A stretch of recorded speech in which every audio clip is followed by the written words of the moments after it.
Estamos chegando aos finalmente do trabalho desta comissão e antes de mais nada, eu quero cumprimentar a relatora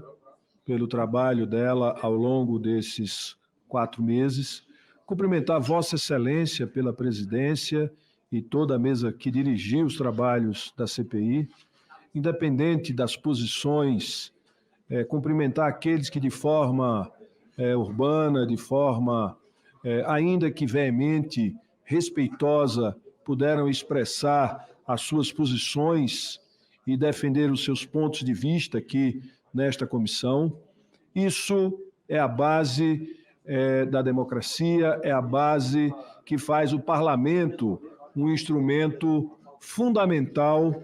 para que a sociedade possa compreender melhor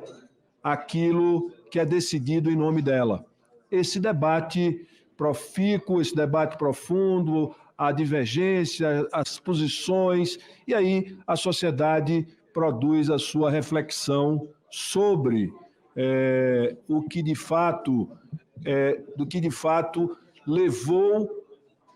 a ela ter ou não ter determinada condição que melhora ou que piora a sua vida. Então, nesse sentido, eu quero aqui me referir a esses anos todos em que o Brasil foi tomado por uma visão terraplanista, negacionista, que foi dominante nas vozes que dirigiram o nosso país. Negacionistas porque durante a pandemia pessoas se colocavam contra a vacina, defendiam a cloroquina, pessoas que riam quando alguém estava, como o presidente fez, quando alguém estava morrendo, imitando uma pessoa com Covid no seu afogamento no seco, porque os pulmões completamente tomados por microcoágulos, não podia fazer a troca gasosa, a pessoa morre no seco, um afogamento seco, e alguém com a sua crueldade intrínseca rindo dessas pessoas. Isso aconteceu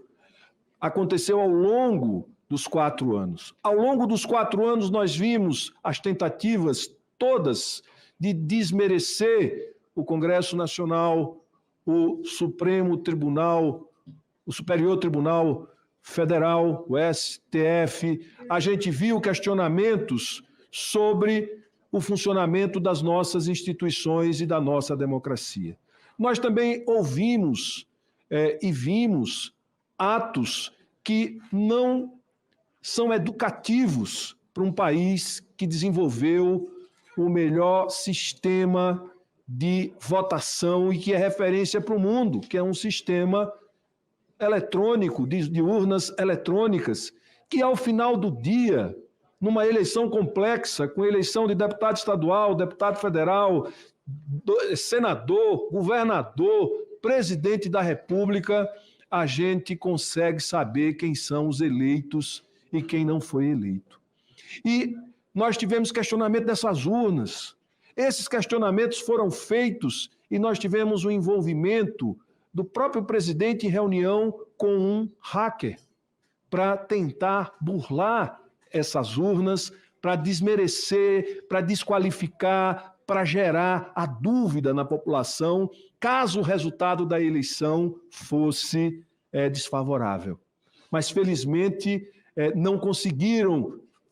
levar a cabo esse questionamento e as urnas foram utilizadas. Depois, um presidente de partido questiona as urnas, mas só questiona para a presidência da República no segundo turno, não questiona as eleições de quem foi eleito na primeira votação que elege deputados estaduais, federais e senadores. Isso não foi questionado porque não interessava. Então, essa forma de se conduzir de acordo com o interesse individual ou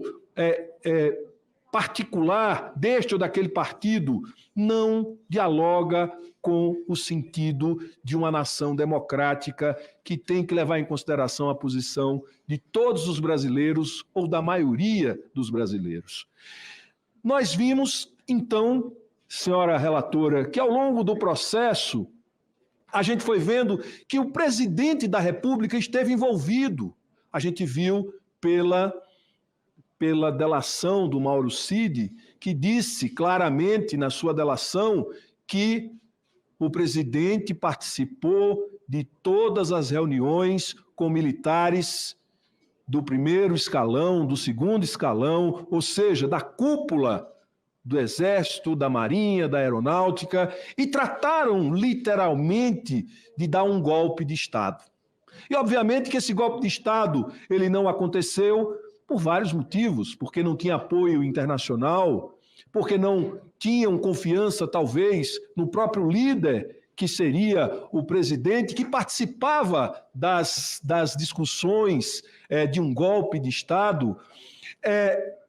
que não teve apoio internacional e, acima de tudo, porque o Brasil teve, nas suas instituições,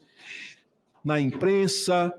no Congresso Nacional, no Judiciário, no Ministério Público, na sociedade, a defesa da democracia como algo que nos uniu contra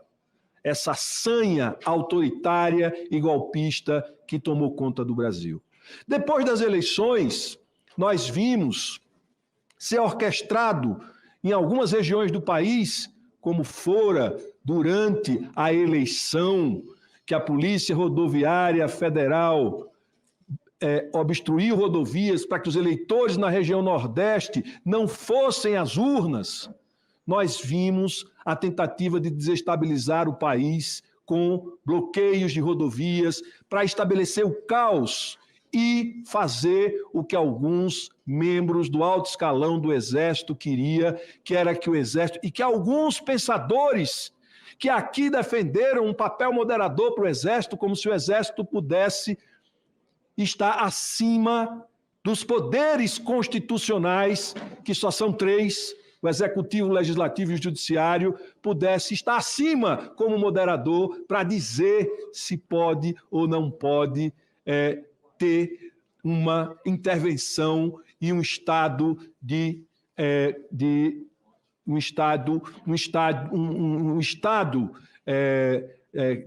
desordem no país que requeira uma intervenção militar.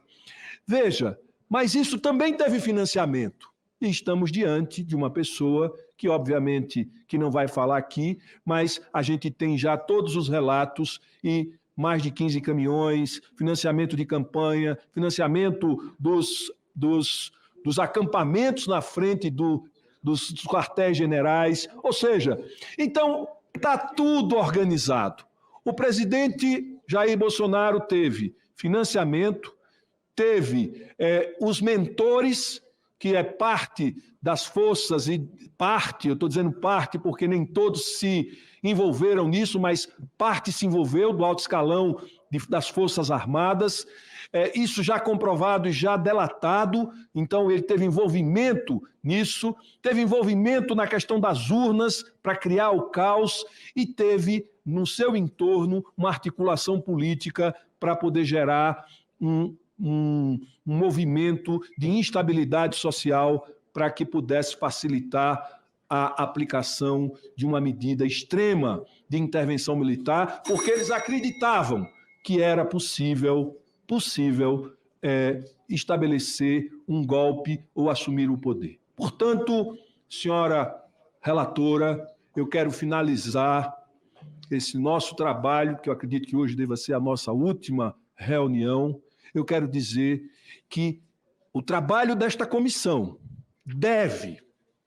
por obrigação, indiciar